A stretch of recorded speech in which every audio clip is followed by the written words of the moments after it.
Hello and welcome back. I'm Chase. And I'm Joby. That is the 2024 Acura TLX Type S, and this is the Overrun. This is the 2024 TLX Type S. There are some changes for the 2024 model year that you need to know about, like this new front fascia with this new grille, this new paint color, which runs for $600. It's called Urban Gray Pearl. It looks really gray right now, but when you park the car in the sun, you see a little bit of gold in here. It's kind of like BMW's Dravit Gray. There's also a new digital gauge cluster, and the trackpad on the center infotainment screen is said to be a little bit more responsive, something we'll get to in a minute. There's also a new rear fascia, in case I didn't mention that previously. Now, let's get into what the TLX Type S is supposed to be and what it's going to do for you.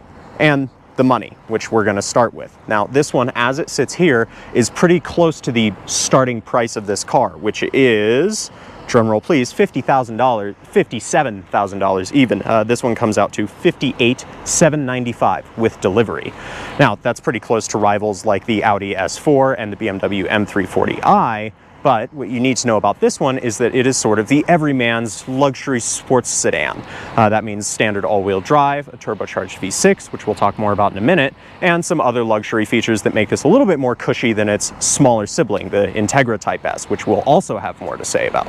And now let's talk about the powertrain that Chase just mentioned. This is a 3-liter turbocharged V6 that produces 355 horsepower and 354 pounds-feet of torque. And there's also all-wheel drive and has a 10-speed automatic transmission. So it's a nice powertrain for a nice and sporty sports luxury sedan. So let's talk about the interior on the TLX Type S. Does it feel worth the money? Yes, I would argue that it does. The materials in here are really nice, especially the material on the seats.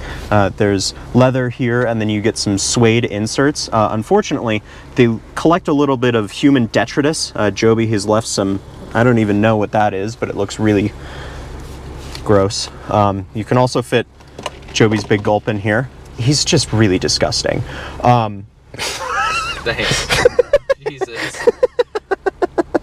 Yeah, we're going to power through that and talk about how nice the stitching on the door panels is. It actually feels really quality for the $52,000 or $58,000 price point. It feels on par with competitors from Audi and BMW. Now let's talk infotainment and seat comfort, starting with the latter. These seats are actually really adjustable, so what you can do is you can go into the screen here, and via a toggle on the adjustment switch at the base of the seat, you can go through bolster adjustment, seat length, and lumbar, and it's very easy to operate. It's actually a really clever way to do it because you only have one switch to get through all of those various functions. Plus, the seats are really comfortable, with one caveat. I'll show you down here. You see how flat this is? It's not even 2 knuckles long. When you start driving at pace, it's a real problem. I have these bolsters ratcheted all the way in just so I have some modicum of lateral support under hard driving. For a sportier car, I would expect sportier seats, especially when the Integra Type S has the great seats that it does. I think they're the best seats under 6 figures, so that's definitely a problem. Speaking of problems, let's get to infotainment. You control it via this trackpad. And the trackpad is allegedly more responsive. You can see me kind of toggling through some different functions here. It loads pretty quickly. It even loads your copyrighted music that we're not supposed to play pretty good. But you have to do this swipey motion to get through some of the menus, and that doesn't register every time. I'm trying to swipe through the menu, and it's just not.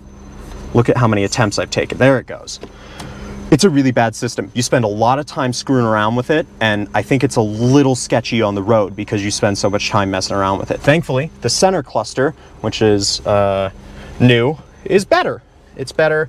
There's some good configurability on this right-hand screen. I have a ton of different metrics, and then on the left-hand side, you can see you have some drive modes, and toggling through your drive modes, you may or may not be able to hear it. Also changes the exhaust. You turn and hold for Sport Plus, and can toggle back through, and then you push for your individual function. All in all, it works pretty well. I appreciate the physical climate controls too. There's automatic heated and ventilated seats, which actually function. When it was cold the other morning in the mountains, it turned on my heated seat for me when I didn't ask and read my mind, so that's really nice. And there's also a sunroof. All in all, I'd say it's a pretty solid interior. The biggest problem here is the infotainment. If they were to graft the one over from the Integra Type S, I think it would remedy a lot of these issues, but it would also require putting in a new dash. There's some logistics. it's okay. I would say use the trackpad, see if it bugs you. Chase tackled the front. Let's go ahead and talk about the rear, seat area. Back here are the same materials. We have that leather and suede, same as up front. There are 2 USB-C ports right here, so you have some additional connectivity back here. But yeah, overall, I mean, there's a decent amount of room. This is where Chase would sit. I feel like I'd be relatively comfortable in here for a pretty extended period of time. Yeah, no material quality drop off at all. Nothing really too much to write home about back here. It's pretty standard and pretty similar to up front. Now let's touch on the cargo space here in the TLX Type S. For starters, to open the trunk, we have this little button right here, which is nice, and you just press it and it auto opens, which is nice. And back here we have, what is it, 13 cubic feet? 13 and a half cubic feet of cargo space. Which is 10 less cubic feet than the Integra Type S, which is notable because that's a hatchback and there's quite a bit more space. But more importantly, you can see here, normally you would be able to just drop the seats down and have a little bit more cargo space, but there's this cross bracing, presumably for some added, body rigidity, but it also compromises a ton on the overall cargo space and the overall usability of this trunk space or cargo space. So yeah, that's it. Since Acura has refreshed the design for the TLX, let's go ahead and talk about the changes and just the overall design of the TLX. First off, as Chase mentioned earlier, this front fascia is fully redesigned and is much more in line with the rest of Acura's lineup, namely the Integra Type S, or just the Integra lineup that we've already reviewed. But yeah, another new change for 2024 are these wheels. They're bronze, which I actually really like, and I think it complements this color specifically. And these are wrapped in Pirelli Zeros, but obviously you could change that if you don't like Pirelli Zeros. But moving on to the rear, we also have some other Type S badging, very similar to the Integra that we had late last year. Then we have this paint. I think it looks a lot like Audi's Nardo Gray. Chase has spent a little bit more time with the car, but overall, I think this is a decent color. Acura does just offer better other colors, so yeah, don't necessarily be limited by this color. There are many other cool, interesting colors. Anyways, moving on to the rear, there's this cool sort of gloss black spoiler, which adds to the overall sportiness and, I don't know, cool function of the car. More Type S badging, but also quad exhaust tips, which is always a must in most performance cars, I would say. But yeah, overall, the taillight design is a bit different from the previous sort of iteration of the TLX, but overall, it looks very nice, modern and sleek, but still fits in with the remainder or the rest of Acura's new, modern, and redesigned lineup. Let's talk about this car's main competitors, the Audi S4, which starts at $55,500, and the BMW M340i, which is $62,775. The Audi S4 is arguably a little bit closer, not only because it's cheaper, but because it features standard all-wheel drive. The price that I gave you for the M340i is for the all-wheel drive version. There's a rear-wheel drive one that's a hair cheaper. It just feels fair to BMW, Audi, and Acura to give the all-wheel drive figure. Now, let's talk the S4. Dimensionally, these two cars are roughly the same. The biggest difference that you'll find is the all-wheel drive split in Acura's SH all-wheel drive is just a hair more rear biased, which is how I like it. The BMW being the most rear biased. I have done power slides with an X-Drive BMW, so keep that in mind. Now, there are some other things to talk about as well, namely transmissions.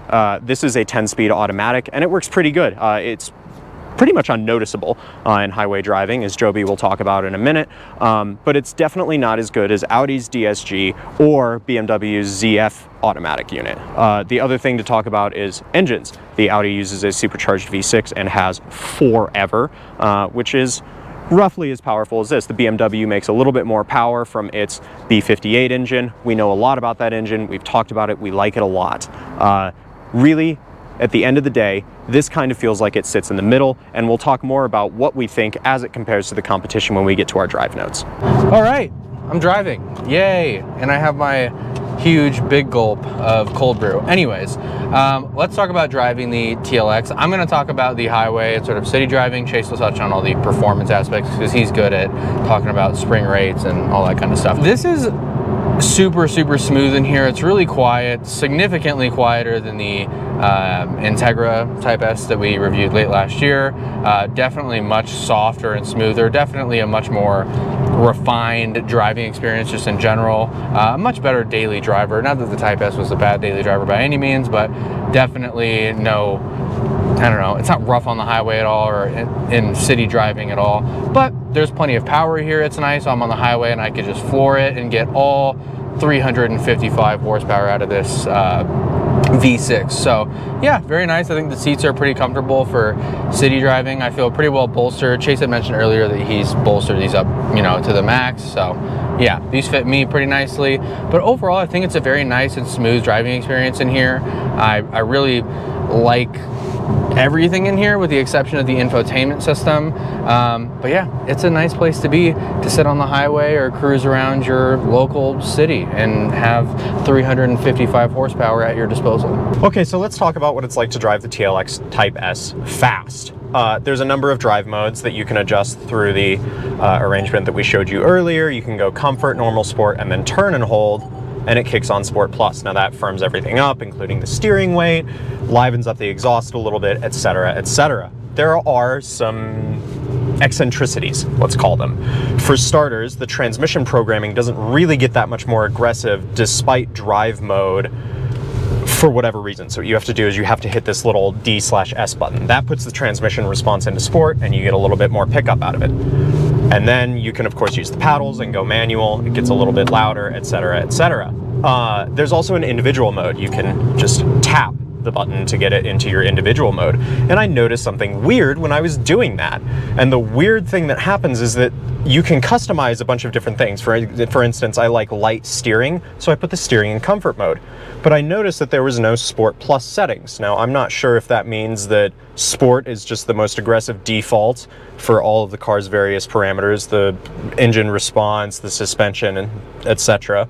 Or if you're locked out of Sport Plus unless you're in Sport Plus mode. Now, that's kind of what I feel like is happening because I can hear the exhaust note change when I go from individual to Sport Plus. I don't know if the mic picked that up. Hopefully it did. Regardless, there are still some things to like here. The all-wheel drive system is really neutral. This doesn't feel quite as pushy as Audi products. There's a little bit less understeer. Acura has talked at great length about the efforts that it has gone to ensure that this is a little bit more neutral through corners, so you don't get that Audi push that you might expect from an all-wheel drive system. Of course, it's not as rear biased as the M340i's rear-wheel drive system. That is my personal favorite.